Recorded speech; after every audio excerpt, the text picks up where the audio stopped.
Hello and welcome to my office, 2 p.m., where we give voices to the experiences that need to be heard. I'm Dr. Jess Vega. I'm Ayana Hagans. So let's check in. How you doing, Ayana? I'm good. I'm so happy to see you. I'm be for real. Guys, I'm visiting. Yay! And so she's like, oh, we need to record. Yeah. Like, for real. So this is what we're doing today. Yeah, we're actually together. And we actually haven't seen each other in quite a long time. It's been since... May? June. Yeah, something like that. We actually moved at around the same time. Yep. Yes, but we're both here in Santa Cruz together, and it's just been a wonderful, wonderful time. So we're both pretty stoked to be together. So what are we getting into today? What are we talking about? This is your unofficial invite to the pregame. So you tapped on this episode because you ready for the new year. But like personally, I've never I feel like just resolutions have just gotten so outdated to me because it's like it's the same. Go to the gym, get on a new diet, and then falls through around like the end of January. And I don't know. I want to have like a different take on this year, and I feel like with it being such a heavy year, that we bring you in. Because what did I say? Because like I feel like a lot of resolutions are physical. Mm-hmm. How to get my physical and mental. Mm-hmm. But we each came up with a point of how you could basically get the same thing, but just a little bit more bang for your buck. So we're giving you doing a head start. Yeah, for the year. Absolutely. So I think that. And my take on resolutions is that they're just kind of lame. At least they've been lame for me. I should say that. I shouldn't say they're lame. They're lame for me. They just, it doesn't work. It doesn't stick. Or they don't work. They don't stick. And it's almost like a reverse psychology thing, right? It's like they're expected not to work or not to stick. It's become this joke. Oh yeah, my New Year's resolution. And we know that they're not going to necessarily stick. So we were talking about what do we do to really plan, right? Or to really kind of get the head start that you just mentioned.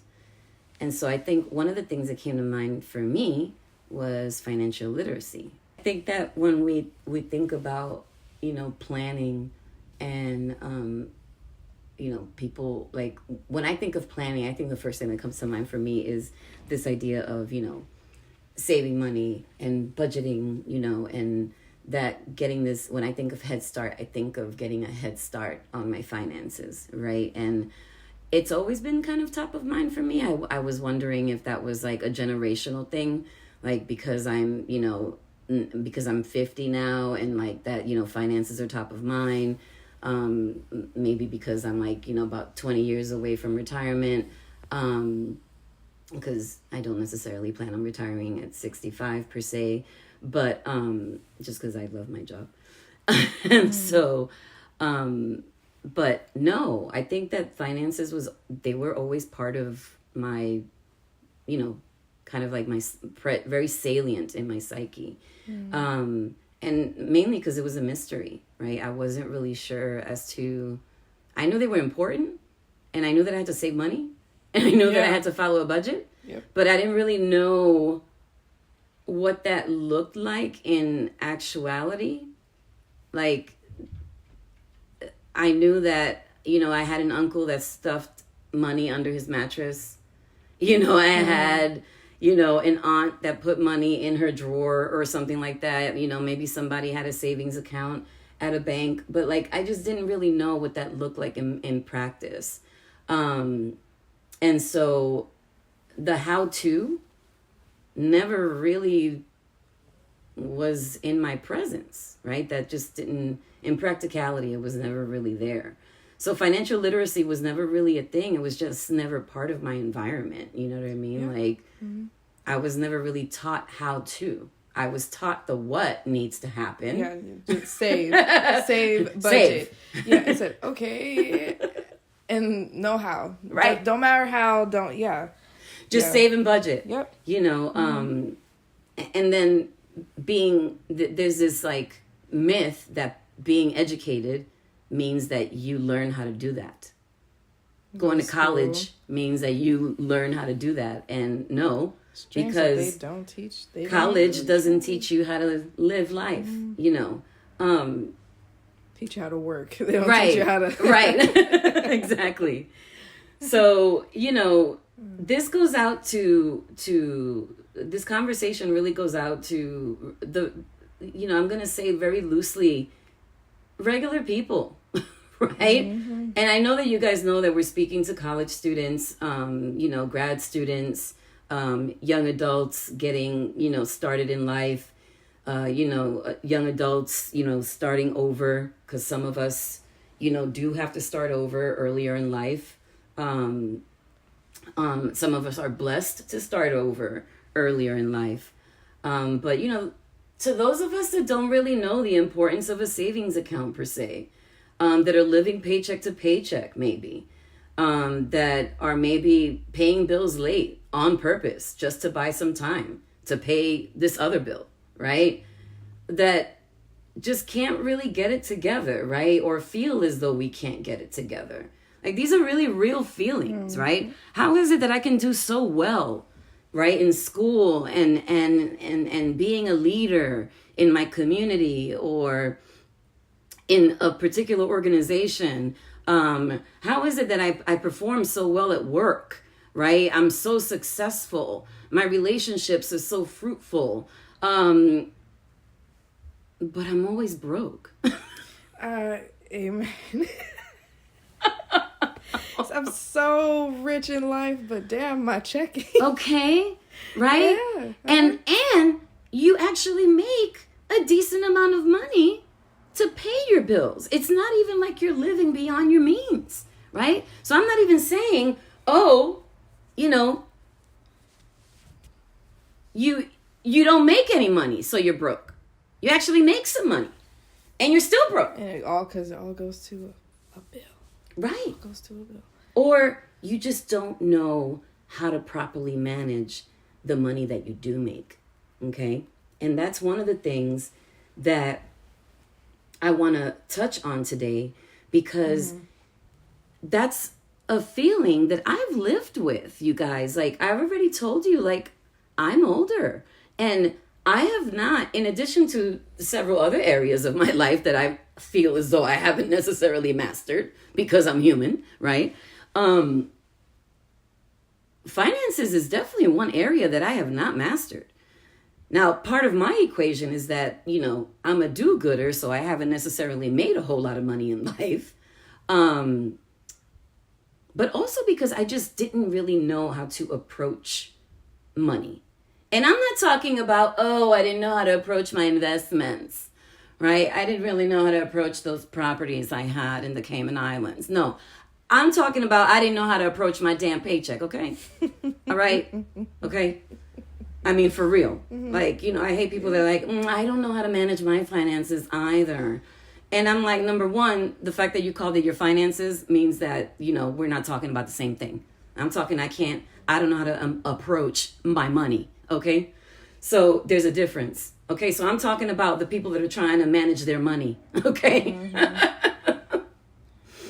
So we have to be resourceful, right? Really resourceful. And so that's a good skill that we take away from this. This is part of the silver lining, because we do have to be resourceful with what we do have, and we got to make ends meet. And being resourceful, you know, at the end of the day, does make you stand out from the rest, no matter what it is. So that's a good thing. But so to those that have to be resourceful to make ends meet and make things, right, move, continue to move. All right. For those of us that maybe the operations of life don't necessarily come naturally. Okay. And what I mean by that, maybe just the operations of life, right? How you move through life, how you make life, like what it takes to make life work, are challenging. Okay. The mechanics of paying a bill, the mechanics of getting up in the morning, doing your laundry, right? Taking the dog out for a walk, Okay, getting your oil changed in your car. The mechanics of life. Maybe that stuff is really, really overwhelming for some of you. Okay? So imagine throwing the idea of money and budgeting and saving onto that pile. Yeah, exactly. Ayana just rolled her eyes up. I'm sick. Okay? Okay? To those of us that are always, when we go to pay a bill, we always begin paying a bill with a question. Okay? If you're not clear on what I'm saying you sit down to pay a bill, and no, I'm not saying you're paying it with a check and a paper and a pencil. I'm talking about you sit to pay your bills, and the minute you go to pay your bill, you have to ask a question. And what is that question? It could be, do I have the money in my account? It could be, I get the money for? Where can I get the money for? How can I get the money? How late can I get the money? Mm-hmm. Right? Awesome. Can I not get the money right now? This episode's for you. This episode's for you. Exactly. Okay? So there's a better way. There's a better way. Just because we don't necessarily make a lot of money doesn't mean that we can't manage that money to work to our advantage. We just have to understand how to approach our money. And it's just a matter of cash flow. Okay? Now, that's not something that I can speak to at great lengths. This is why during this episode, we're going to provide you with just a couple of resources and ideas to help you along. That's it. Okay?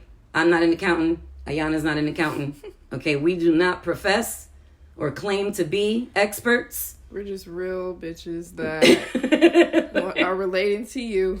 And that are trying to help out. This is what we found works for us. Okay? And yeah. All right? This is what I share with my students. All right? In my office at around 2 p.m. on Tuesdays and Thursdays. Okay? All right. So there's a better way. We got to get educated. All right? Because for the most part, we simply didn't get the memo, you guys. We simply didn't get the same, or we didn't get the same memo. But I want to just go ahead and say we didn't get the memo. We didn't get the memo. It wasn't part of our upbringing. It wasn't part of our environment. It wasn't part of our ecosystem. Okay? Financial literacy just wasn't part of it, right? Just like, I don't know, for me, for example, you know, I got an opportunity to go to this fancy prep school for high school. And when I got there was a lacrosse team and a squash team. Number one, what the hell is lacrosse? Okay? Is that how we say the cross in French or something? Like what is lacrosse? Okay? Number one. Number two, squash is a vegetable. Okay? Or maybe technically a fruit because of the seeds in the middle. I don't know. Okay? I'm not a biologist or anything like that.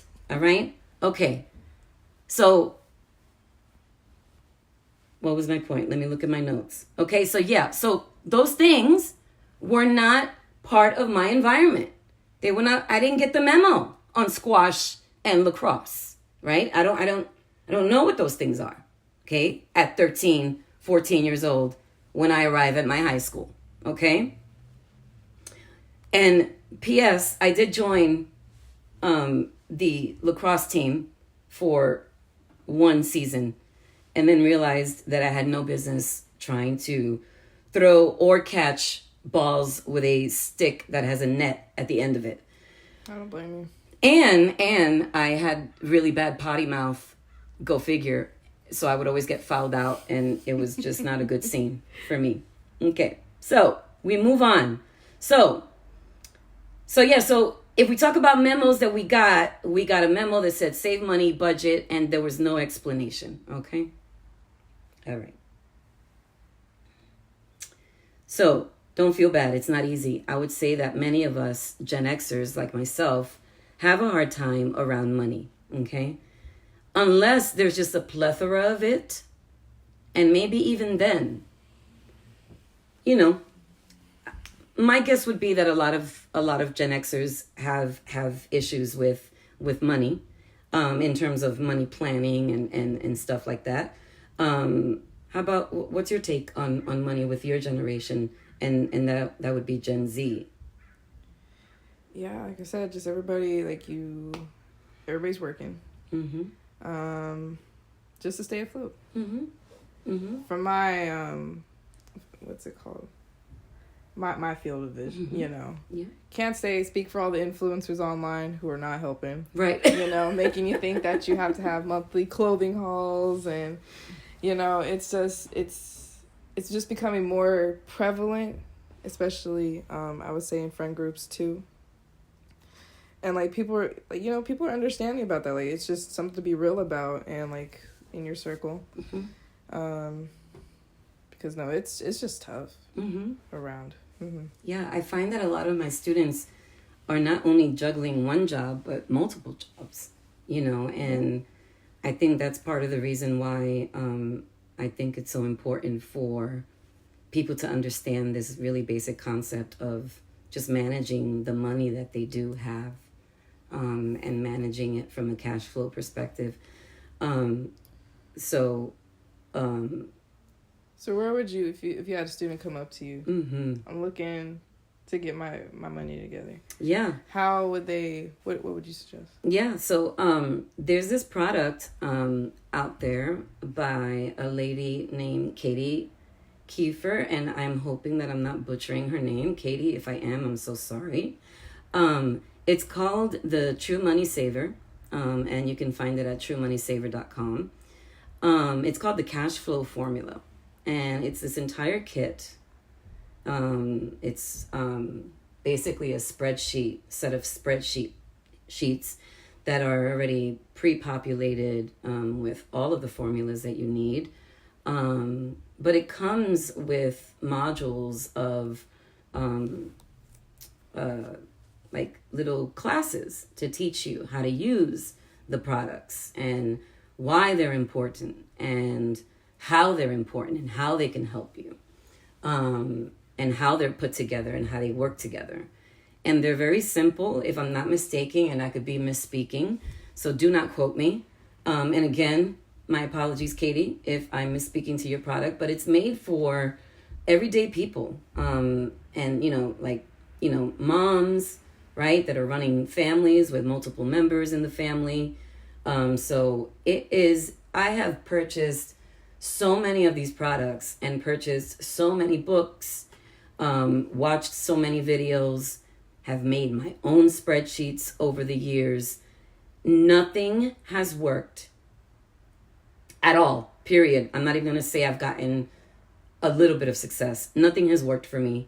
Products have either been very overwhelming, not clear, not made for a regular person who's just trying to manage her paycheck money, and not investments and real estate and so on and so forth. So this product has allowed me to really understand how to not worry about bills getting paid, how to understand that I actually do make way more than enough money to pay my bills. This product has allowed me to identify leaks in my budget, where I'm spending too much money. It has allowed me to identify all of my debt and ways in which I can manage that debt and pay it down. And so it's given me a visual way of managing, right, all of my finances as well, because the spreadsheet really allows me to see everything, right? Not just necessarily read about it, but just see things in a visual way. So for those of us that can spare the resources, this product, she does sell this product on her website. I think it's about $80. But she does have other resources that she offers for free But this is for the person that, has, a plethora of bills and other things that they're managing, expenses that they're managing, and especially has a variety of streams of income. So for those of you that have multiple jobs, that have, paychecks coming in different times of the month and all of that, and get a little bit overwhelmed with that, or maybe have a cash job, like maybe you're a server somewhere, and then you have like a regular W-2 job, right? And managing that kind of income, this product is fabulous in managing that, okay? Now, for those of us that are just getting started, like for real, we'll give a little assignment at the end of the episode, okay? So, again, it is called TrueMoneySaver.com, okay? And it's by Kati Kiefer. She spells her name Kati, Kati, Kiefer, Kiefer. And it's under her products tab, and it's called the Cash Flow Formula, okay? So that's those are my thoughts on financial planning or financial literacy for getting a head start on 2025. Just thinking about our expenses, thinking about really looking at what money we have, what money we make, what money is coming in, right? And managing that money before we even start thinking about investments and 401ks and, all the other things, so that we can just start looking at what we have, how we manage that, and if we have the opportunity to save from that, right? Really just start from the beginning, okay? So now our next point, okay, I'm going to let Ayana take it away. And we're going to talk a little bit about community, how community is going to help us, right, get a head start for 2025. So yes, financial literacy, and I think also community is something that we're going to need a lot of coming up into the new year. Because like with typical resolutions, they focus on mainly on your physical and mental health. But I think when your money's right and your people are right, like that's going to come regardless. And I think right now you should also really be assessing like the people in your circle. Mm-hmm. It's okay. I feel like it's okay to outgrow when it's time to. It is, and because you really are like the 5 closest people in your group or 3 closest, whatever. Mm-hmm. And you feel it, right? Like you feel it when somebody's dragging you down. Mm-hmm. You'll know. Your body will know. People want to say no. Your body will reject the wrong person. You gotta pay attention, y'all. So, and like, you also pick up the habits of these people, mm-hmm. And that could be for good or bad. Yeah. If you're kind of like me, and I'll give you this disclaimer because I preach community so much because I'm also in the process of learning how to get into it mm-hmm. and acquire it myself because I enjoy my alone time.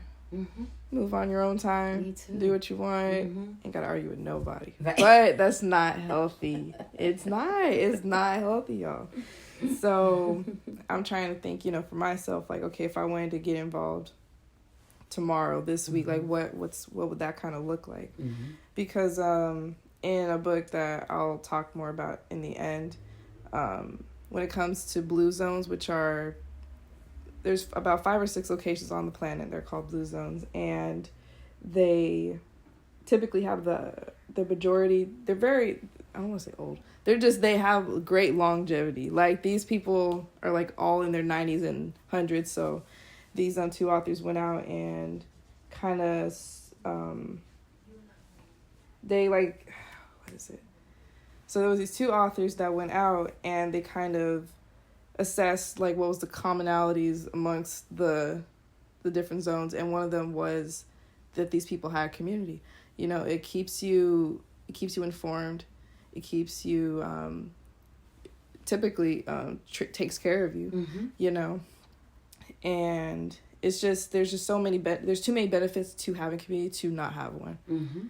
And I think you gotta like, and I'm gonna take the challenge too with y'all, but it's like really meeting people halfway. That's gonna make all the difference. Networking, personal, friends, where like there's I can't think of any cons to not having, you know, just a couple people that check in on you and care about you. Some people that you could call for a laugh. Like, it's very important. So, let's see, step out. Yeah, so we're gonna figure out a way to get outside, and I'm gonna have my little assignment at the end too. Yeah, and then support, I think, is important too, to kind of figure that out, because I think over the past few days, Ayana and I have been having some conversations that have kind of been like just centered around support and how finding support is so important. But that's also like a really vague word. You know, people always tell you or ask you, do you have support? And like, how do you answer that? You know, what does that mean? And unless it's like right in your face, like people make it really obvious to you, I don't know. Like, I don't know. Do you guys think about it? Can you guys answer that question like confidently with a yes or no? Like, or is it a maybe, or is it are you not sure? So whatever it is, if it's anything but oh, absolutely, I have support. And then can you explain what that support is and what it looks like and all of that? If you're in that group, awesome. I mean, fantastic. But if you're in any other group, right? One of the things that is going to help us, you know, attain this community, right, is getting support. So first we need to figure out what is it that you need support in, okay? And then and what does support mean? Like, yeah, right? What do you need to not feel stagnant? Okay? What do you need to not feel hopeless? What do you need to not feel alone? To not feel like you're the only one? Okay? If you think about the scaffolding of a building, right? I mean, the scaffolding, you know, it's the beginning, right, of like the infrastructure of something, right? The scaffolding in the front allows them to, you know, go in and make repairs or help build the infrastructure of the building or whatever it is, right? It's the beginning of the structure, right? In some way, shape, or form, right? It's the beginning of that structure, and it's supporting something, right? It's helping it stand in some way. So when we feel weak and we feel like we're falling and we feel like we're overwhelmed and things feel heavy and we can't carry it all, if somebody else could take some of that load off of you, that would be a form of support. What does that look like? What does that feel like?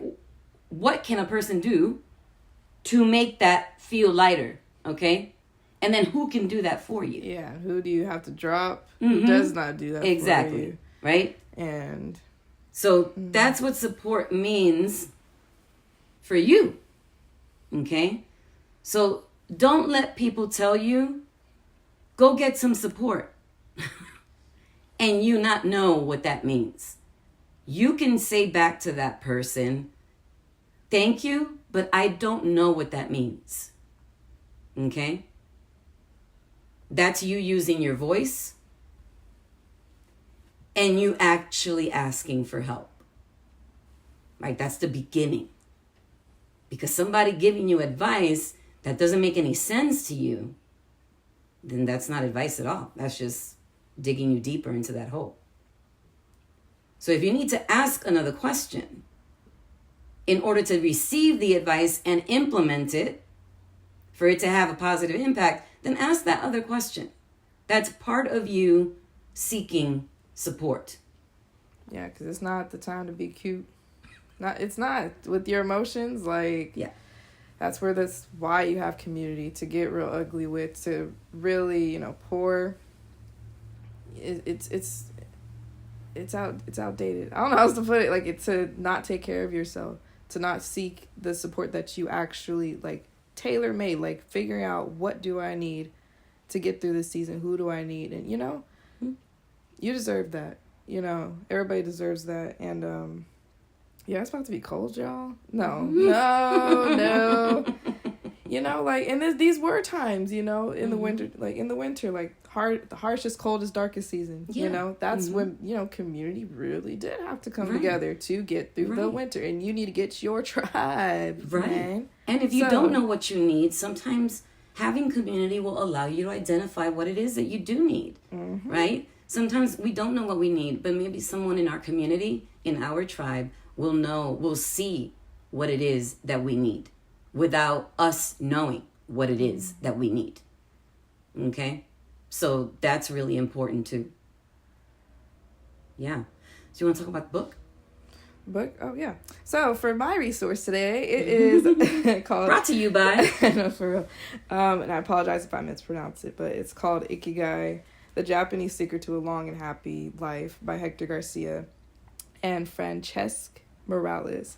So yeah, those are the two authors. They visit the 5 different blue zones. They kind of try to see what's in common amongst them, and the finding, I mean, it's stuff that you could really build on your own. And with this, and community being such a large part of it, I just think just seeing what that does, like reading about like what that does for the people who live in those areas, like because they do a lot of interviews and testimonials. So yeah, awesome. Yes. And so in order to get us really started, we couldn't leave you guys without some action items, you know, some homework, okay? So for getting us started on some, you know, given the financial literacy topic, getting us started on some prep, some pre-gaming for 2025 on our finances, I'm going to invite you to start by tracking your spending, all right, over the course of a month, all right? Down to the penny, y'all, okay? No rounding, down to the penny, okay? So a way that you can do this, there are many ways in which you can do this, and you do this however you think is easiest. You know, you want to jot down every transaction that you make. You want to... screenshot them bank statements. Right. I know, I hate looking at my account. Right. We gotta whatever, do it. screenshot the bank, screen thing, or whatever. I sound like such an old lady. You want to... Here, this is old lady for you. You want to take paper receipts and dump them into a shoebox. How old lady is that? For those of you that love analog paper, you know, there are many ways of doing this, okay? The point is to when you record the transaction, label it. Right? Was it, you know, food, groceries, you know, like dinner, out to dinner, whatever, DoorDash, okay? Whatever it is. And that way you can create your, you know, what your current budget currently looks like. And you can see how it is that you're spending your money, right? You can identify where your money is leaking out of, okay? Maybe you've got a DoorDash leak. Maybe you've got an Amazon leak, okay? Maybe you've got a shopping leak, okay? Like clothing shopping or whatever, okay? So you can identify these things, right?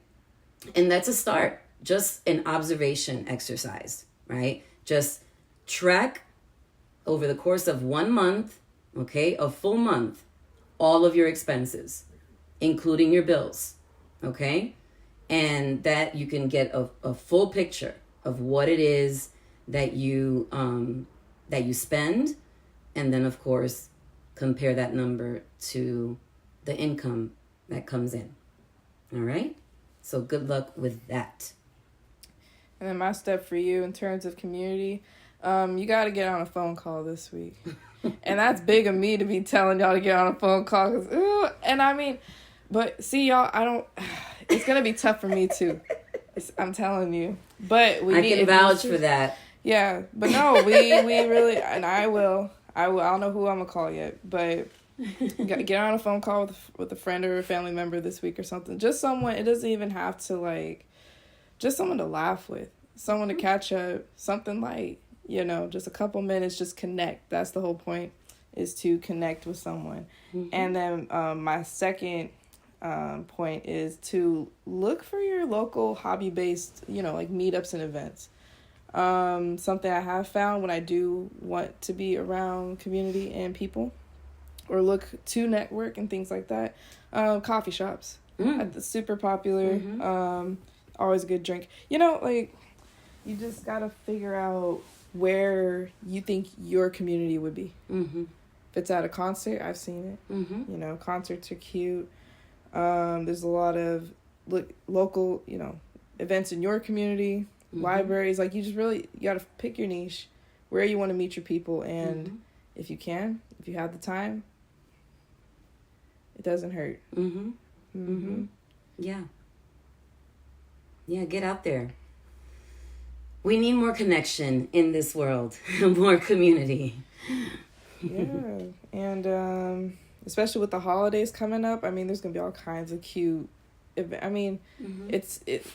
And you gotta be jolly. You cannot be outside and and that's another sub task. But really get into the spirit this season. Yeah, why not? Yeah. We can say why not. Let's not answer that. All right, that was rhetorical. Let's not answer the why not, because we can absolutely say many, many why nots, but let's just do it. Let's get jolly, get with your people, and just have a really good time. Everybody's had their year, and if yours was particularly what I tried to say it twice, couldn't say it. But and now I'm not going to be able to say it because you're not able to say it. So I'm not going to try to say it. But if your year was any kind of challenging at all, we feel for you, and you deserve to have a fun December. Yes. Mm-hmm. Yes. So.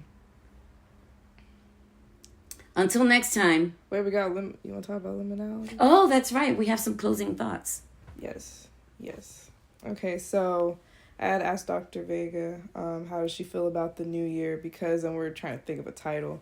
And I'm like, that really does make a difference, And because from my perspective for 2025, well, actually, no. We'll get into yours first because that's where the word came up. But so I asked her. I was like, so how do you feel about 2025? Yeah, personally? And I think the one word that came up for me was I felt like half and half, right? And so my first response was, I don't want to talk about how I feel about 2025 because I do have a lot of negative and hopeless feelings about of 2025 because I'm scared, right? I'm really fearful of lots of different things regarding, government and policy for next year. But I don't really want to keep putting that energy out there, right? Because that's not productive. But because I also am very hopeful, right? So I feel like I'm living in kind of this liminal space. So Ayana grabbed on to the term liminal and how emotionally, I feel like I'm in this liminal space where I don't really know how to feel. Do I feel positive? Do I feel negative? And all the versions of that, right? And so I'm really hopeful because and excited about 2025 because I have so many wonderful things lined up for 2025. I'm going into my second year at my job that I started this year, and that's going to be really exciting. I don't like learning curves, so I'll be further along this learning curve, and that's really exciting. And, I'm hopefully going to get some travel planned for next summer and just wonderful things happening. I've got some students graduating from my previous institution next spring. So really wonderful things planned as well. It's just kind of like this, not necessarily riding the fence, but just kind of feel like I'm in this liminal space between like good and bad in a way, it's kind of weird. So I'm trying to hold on to the positive part. Mm-hmm. And, especially through the holiday season. So, and I like the term because that's probably it's probably an emotion that a lot of people are feeling right now, but they don't know how do you kind of talk about that? You know, it's like, well, you're not entirely bad, but you're not entirely good. Right. You know? Yeah. And I looked up liminal, and it's basically kind of also saying like it's a like you're going through like a transition. Yeah. And then these past couple months have also been a transition prior to the election, you know. So how I'm taking it is that I don't know, it's kind of like the point of the movie where like it seems like all hope is lost. You know, it's like the absolute worst of the worst, rock bottom, but it's like, you know, it's gonna kind of it's gonna kick up in the end. So I've just been, it's also like a weird type of pain, weird type of melancholy. Yes. But I'm hopeful.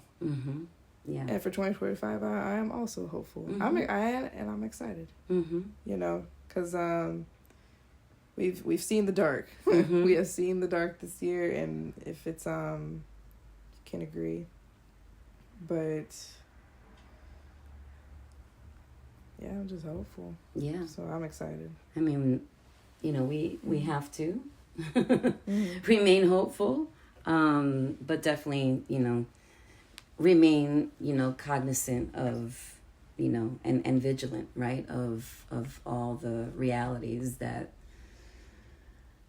may come to light, you know, in 2025, both positive and negative, right? It's like, because I think a lot of positive is going to come out of next year, one way or another, you know, but, you know, everything